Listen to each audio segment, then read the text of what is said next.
Stranger Things returns in 2022, and thanks to a series of cryptic location teasers, we're as hungry for answers as Eleven is for Eggos. What better way to fill the time before Season 4 arrives than to go round up some of the wildest fan theories about where Stranger Things could go? To be clear, we're confirming nothing. These are just fan theories. So let's jump in. Our big question at the end of Season 3 was, is Hopper really dead? In the emotional finale, we saw Joyce Byers destroying the gate to the Upside Down, evaporating every Russian in the room, and we're led to believe Hopper along with them. We ended the season mourning our beloved police chief, only for the action to cut to a Russian outpost in Kamchatka where two guards decide not to feed the American to their Demogorgon. Не американцы. Fans suspected this might refer to Hopper, and that seemed to be confirmed by the Russian location teaser showing a shaved David Harbour working in a snowy prison camp. So this confirms that Hopper is alive and well, right? Some fans think it might be a fake-out, or at least not as simple as it seems. One theory is that while Hopper is alive, he's actually trapped in the past, in 1959, a year that's very important to Season 4, as we'll discuss later. The main thinking behind this take is that the Russians in Kamchatka have a Demogorgon. The logic goes that if there is only one of these monsters, and that one was destroyed at the end of Season 1, then this scene would have to be in the past to make sense.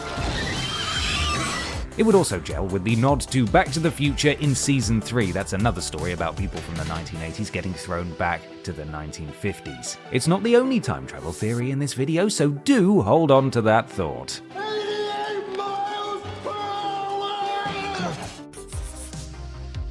Another theory is that Hopper is alive in Russia in 1986, but the American the guards referred to is actually Martin Brenner, the ice-cold director of Hawkins National Laboratory last seen getting munched on at the end of Season 1. It would make sense that Russians obsessed with accessing the Upside Down would maybe work with the scientist who discovered the gate in the first place. The theory also argues that if Hopper is the special prisoner mentioned at the end of Season 3, why is he left doing hard labor on a railway line in the Russian location teaser? I don't know. I've never done this before. The Brenner idea ties into another batch of fan theories that Brenner definitely has a role to play in Season 4. The lab teaser for Season 4 takes us back to the Rainbow Room, where young Eleven and the other test subjects at Hawkins National Laboratory were experimented on by Matthew Modine's creepy researcher. This scene could just be a flashback to Eleven's original captivity, but some fans wonder if it might be proof that Brenner survived his Demogorgon encounter and is setting up a second lab to raise a fresh batch of psychic warriors. The fact that one of the episode titles is Papa, the name Eleven called Brenner in the past, certainly backs that idea up. Yes, Papa.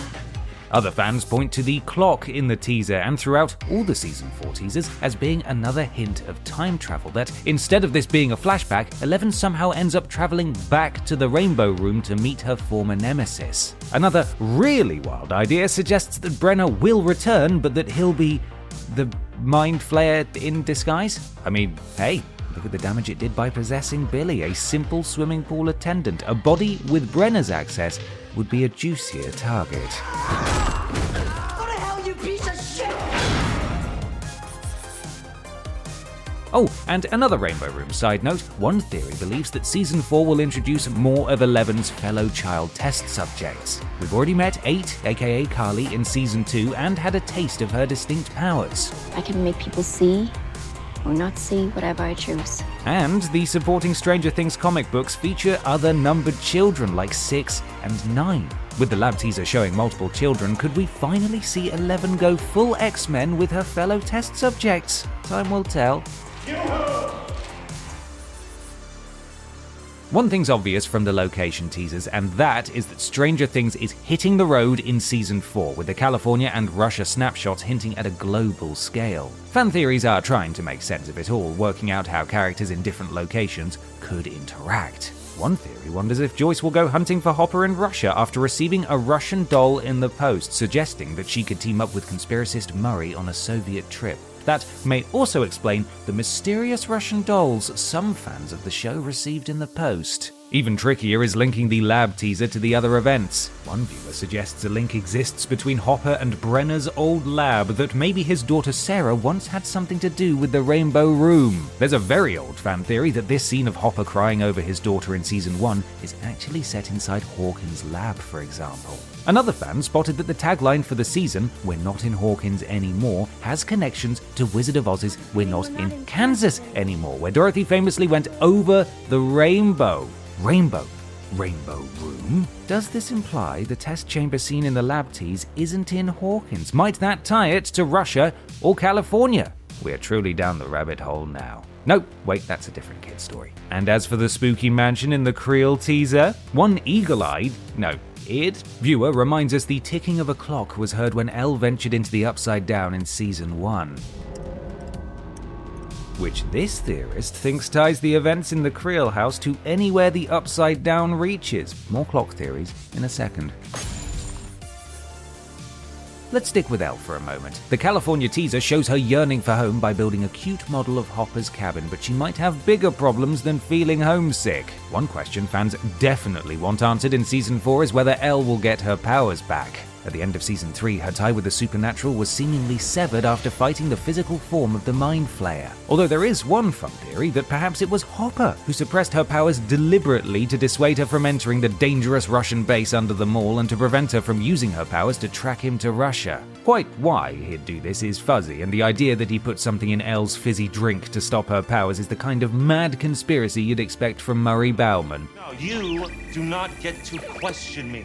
However she lost them, fans agree that Elle's abilities will reawaken in Season 4. Theorists think the shots of Elle freaking out in the Rinkomania have big Carrie energy. We also see her being picked on by smug students in her new Californian school, so she's likely ready to snap. Could a lack of roller skating prowess unclog her superpower blockage? Bully 11, and the only thing you're skating on is thin ice. Go. Or could it be a more emotional betrayal that kickstarts her cerebral capabilities? With Elle leaving Hawkins at the end of Season 3 to travel with the Byers to their new Californian home, a few worried fans wonder if her long-distance relationship with Mike won't work. Yes, it feels like we're jinxing them just by entertaining the thought, but some viewers think Mike might find a new girlfriend. We know things got rocky in places in Season 3, and Elle's new bestie Max encouraged her to be more independent in matters of love, but we're not sure we could handle any more heartbreak, so we're going to pretend we haven't heard that one. I love you too.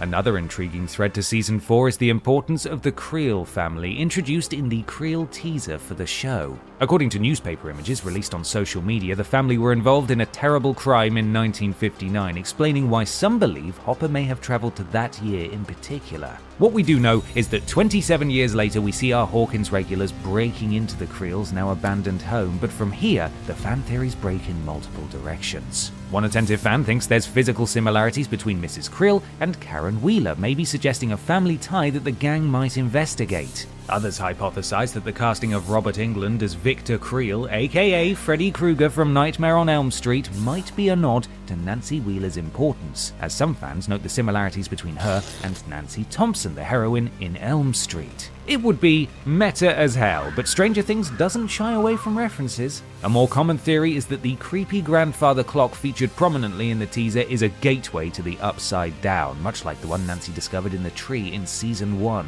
Did a connection with the twisted mirror dimension exist before 11 opened a gate in 1983, and did it cast some dark magic on the Creels? Or maybe the clock is just another hint towards the time travel shenanigans that pop up in loads of these theories. Personally, we don't mind the outcome as long as we get more Sherlock Holmes quotes from Dustin. The world is full of obvious things which nobody by any chance ever observes. Of course, these are just a sliver of the theories surrounding Season 4 of Stranger Things. We've read hundreds of out-there ideas from the fans, from the idea that the Upside Down is a potential future Earth that 11 has to prevent from happening, to one Reddit user who hopes Bob will come back from the dead at some point. Keeping the Bob dream alive. You gotta love it. I hope it doesn't suck. Of course, we won't know if any of this is true until part 1 of Stranger Things Season 4 arrives on May 27th, and a huge part of the fun is speculating and digging through old episodes for inspiration. Why not share your wildest theories in the comments below? We promise not to rub them in your face when part 1 lands in May. And make sure to subscribe to Still Watching Netflix for more features about your favorite films and shows.